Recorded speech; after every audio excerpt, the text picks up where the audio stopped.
Professor Sani Abubakar Luga, the fifth Waziri Katsina, has called on the northern region to unite and prepare for self-determination, much like their southern counterparts. Speaking at a community engagement event organized by the Coalition of Northern Group in Katsina, Luga stressed the need for Northerners to brace themselves for the possibility of separation from Nigeria, reflecting on the persistent calls for secession from the south. Referencing historical concern, Luga highlighted the apprehension of early Nigerian leaders about the amalgamation of the North and South, a union that he argued remains fragile. He warned that without preparation, the North could struggle to survive should the South succeed in breaking away. This is a northern leader asking his northern people to get prepared, to get themselves ready for a possible separation from Nigeria. According to him, he's referencing the fragile amalgamation of the North and South. He equally talked about the constant call of secession from the southern counterpart and the fact that the North will not be able to survive on their own should the South break away from Nigeria. Now we're going to talk about all this. First of all, let's talk about the fragile amalgamation of the North and South. I don't understand why they are saying it is fragile. The North have been the one that have been shouting from time immemorial that the unity of Nigeria is non-negotiable. When President Muhammadu Buhari was in power, he said the unity of Nigeria is not negotiable, meaning you cannot negotiate the breakaway of Nigeria. When you go to the Nigerian constitution, there's nothing like a referendum. Referendum meaning that you have to ask the people to determine if they are going to stay in Nigeria or they want to break away. There is also nothing like self-determination in the Nigerian constitution, meaning they did not prepare for a possible split of this union called Nigeria. And you need to understand that large part of the 1999 constitution that we are currently using now is made up of the decrees from the military regime. The head of states that took turn in the military regime were mostly northerners, so they contributed largely to the constitution we are operating today. That's the reason why the 1999 constitution is ambiguous, is lopsided, it does not prepare for a possible breakout of Nigeria, it does not even favor Nigeria, it does not favor true federalism, it does not favor the even distribution of resources to Nigeria, because the northern political leaders, they skewed it in a way that it will favor the North mostly. So I don't understand why they are talking about fragile amalgamation, because it has usually benefited them. The only possible explanation to the reason why they are talking about fragile amalgamation of the North and South today is because they are no longer at the helm of power at the national level. The North largely do not take it whenever they are not ruling this country.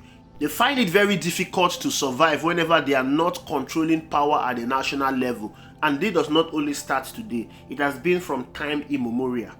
Aftermath of the 1966 coup that was erroneously tagged an Igbo coup, and let me clear the air, that coup was not an Igbo coup. Majority of the soldiers that partook in that coup were soldiers from Southwest. Kaduna Nzogu, that is being tagged an Igbo man today, is from Delta State. And the main aim of the coup plotters was to install a Yoruba man, Akintola, as the head of state of government in Nigeria. Just like you have Igbophobia today, there was also Igbophobia then. It was easy to target an Igbo coup because they wanted to carry out ethnic cleansings against the Igbos, because then Igbos were progressing, Igbos were occupying top echelon position in civil service. Igbos were the best in business, best in education. The hatred then was so rife against the Igbos, and they did everything possible in order to diminish the progress of the Igbo people. That's the reason why they target an Igbo coup, so they can carry out ethnic cleansing against the Igbos. And of course, they carry out a counter coup that resulted in the killing of Igbo soldiers. Not only Igbo soldiers were killed, they equally killed civilians that were deemed Igbos. Also need to understand that the people that were instrumental in stopping that coup from succeeding were Dim Chukwuemeka, Odumegwu Ojukwu, and Aguiyi Ironsi. These two people were very, very instrumental in stopping that coup. That was the reason the moment that coup ended, Aguiyi Ironsi became the military head of state. And yes, Aguiyi Ironsi is an Igbo man. The emergence of Aguiyi Ironsi as the military head of state in Nigeria sparked a lot of controversy, especially in the northern Nigeria. The northern political elite could not take it that an Igbo man was leading the affairs of this country. This anger of theirs led them to do two things. Number one, it led them to call for the separation of Nigeria. The first region that have called for the separation of Nigeria is the northern region. They use the slogan Araba, meaning let's divide, to push their agenda. Their reason is that the Igbos were the one that carried out the first coup in 1966 that killed most of the northern political leaders like Sir Ahmadu Bello, Tafawa Balewa, and as such, they cannot allow an Igbo man to be at the helm of affairs because they feared for their life. When their call for the separation of Nigeria could not be actualized because they were advised that if they eventually succeed out of Nigeria, they will be the one to suffer the grave consequences because the North was disadvantaged in all ramifications, educationally, politically, environmentally, business-wise, financially, in every facet of all human endeavor. The North was disadvantaged. Having failed in actualizing their separation from Nigeria, they carried out a counter coup barely 6 months after the 1966 January coup. The counter coup, which was carried out in July 1966, was led by Mụtala Mohammed, and it was carried out by the northern soldiers targeting Igbos only. Most people talk about the 1966 coup, the one that was wrongly adjudged to be an Igbo coup, but little is being said about the counter coup that was carried out in July, which was a more serious and a more devastating coup, which targeted mostly Igbos. In fact, that coup was an ethnic cleansing coup that did not only target soldiers, but civilians as well. And it was the same coup that killed Aguiyi Ironsi, after which Mụtala Mohammed took over as the head of state in Nigeria. This is how the Northerners have been moving politically. They find it very difficult to accept other tribes to be at the helm of affairs in this country. When President Goodluck Jonathan was in power, the Northerners gangs up against him and remove him from office. Now President Bola Ahmed Tinubu is in office, they are now talking about the fragile amalgamation of Nigeria, knowing fully well that they've been the one that have enjoyed fully from Nigeria being united as one. The northern region has held sway to power for a combined 40 plus years since the independence of Nigeria. This is more than any other region in this country combined.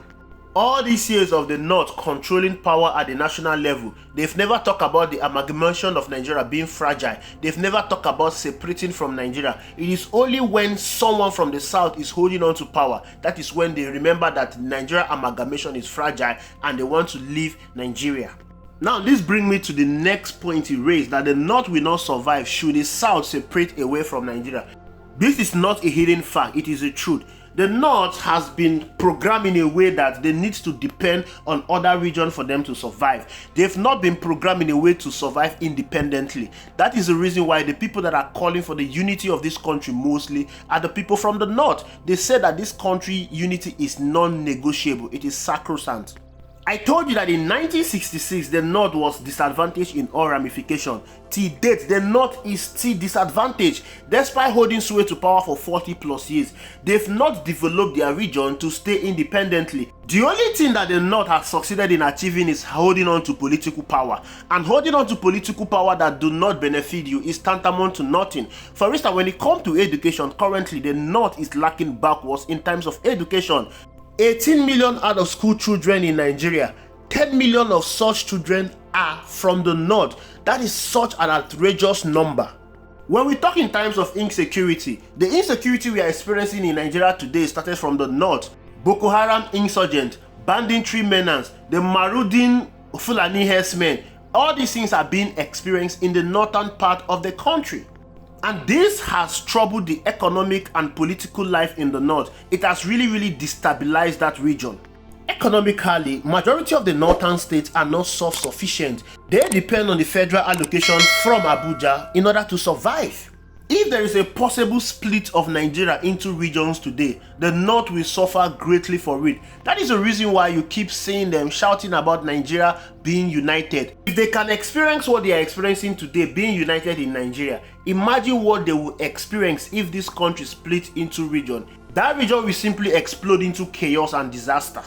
Mind you, when I'm talking about the North, remember the North Central, they are also clamoring for self-secession away from the northern Nigeria. They don't want to be part of the northern Nigeria. They are saying they are middle belt and have nothing to do with northern Nigeria. He equally talked about the constant call for the separation of Nigeria from their southern counterpart. Of course, we know that the Biafra have been calling for separation of Nigeria for a long time. This was what even led to the 1967 war.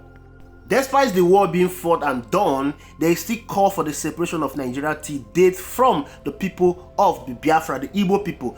Igbos are not the only one calling for the separation of Nigeria currently. The Yorubas are equally asking that they want to go on their own way. They're talking about the Oduduwa Republic. As a matter of fact, just a few days ago, Sunday Igbo went to UK and submitted a letter to the Prime Minister of Britain asking that the Yoruba should leave Nigeria. There is also the Niger Delta Republic asking that they should leave Nigeria. Remember, I told you about the Middle Belt trying to leave the northern region. As a matter of fact, every region in this country wants to be on their own. No one wants to be a part and parcel of Nigeria anymore. The reason is simply because Nigeria has not been performing, Nigeria has not been progressing, living as one. How can Nigeria progress as one when political power is unevenly shared among the region? How can Nigeria progress as one when we are still operating an ambiguous and outdated 1999 constitution that was majorly handed over to us by the military head of state that knew nothing about leadership?